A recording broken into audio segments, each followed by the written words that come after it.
Hello mayam, indigenous Manipuri foods na mayam butaram nokjari.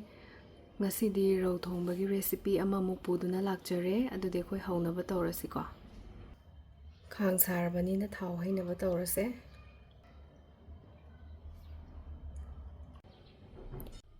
Thau se mulle acha thau ina sizinajabani hing han hapase. Ngatang thamse ko. Methi maruga jeera mapum hapjare. Thau hek munbaga maido pura leithabiro natradi maroi mapang saije loi kasindrine boko hana. Tejpata hapjare. Napakpi yeirase.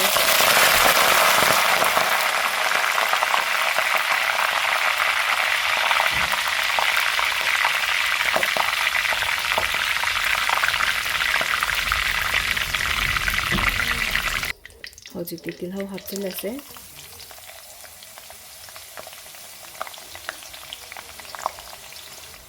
Morok akangba do ani khak hapjage. Lo da sum ngatang thamkise ko thau se phajan sari. Hojikti chanam hapchilase aduga flame da medium da thamase. Ngatang otlase ko chanam se machu on ba ngai se. Maroi se munsile maru marang do spoon ama hapirase. Singsu haporase. Otlase. Khamena sinbado macha tangkhai ama laujare ko. Umorok to ama laujare do tangkhai soidachare. Sa maroi su hapchil haurase. Morok to spoon ani hapse ko. Machu hapchilase. Amtang otpirase haujikti maido muk lo da thamjabani. Second manga tara ngaujare low flame da haujikti nga hapnaba tawrase. Ngasigi nga sidi rhou oina laujare.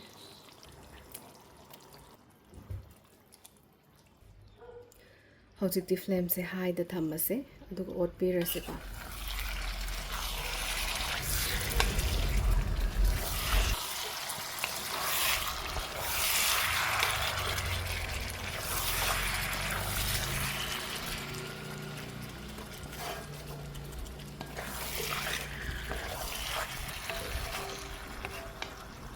Ngatang ngaure ko hairibok amani thadajage thumse namnaba changda hapiro otlase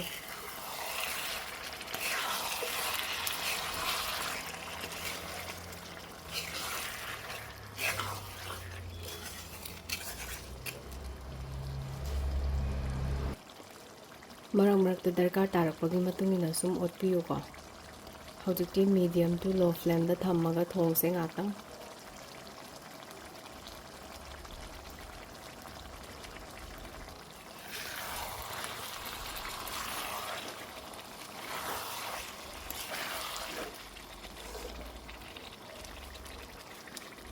morok se khar nekhai rase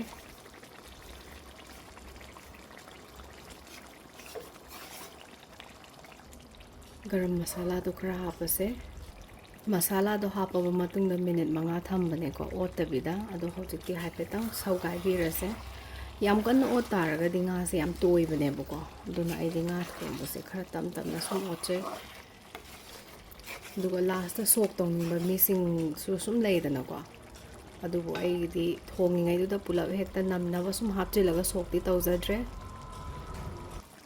mahi hapchilase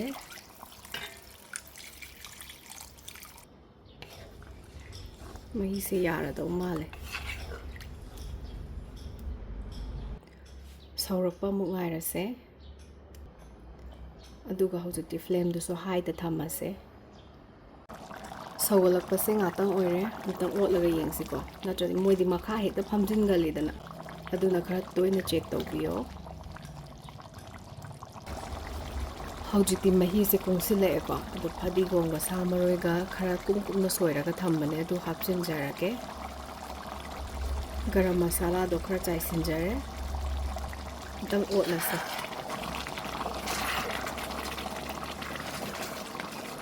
makum khummaga minute amani thamjarage aduga plating tawjarage ko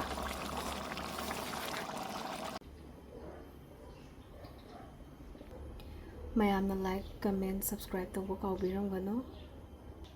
Adudi mathangi blog ta mu unarase. Khurumjari mayam.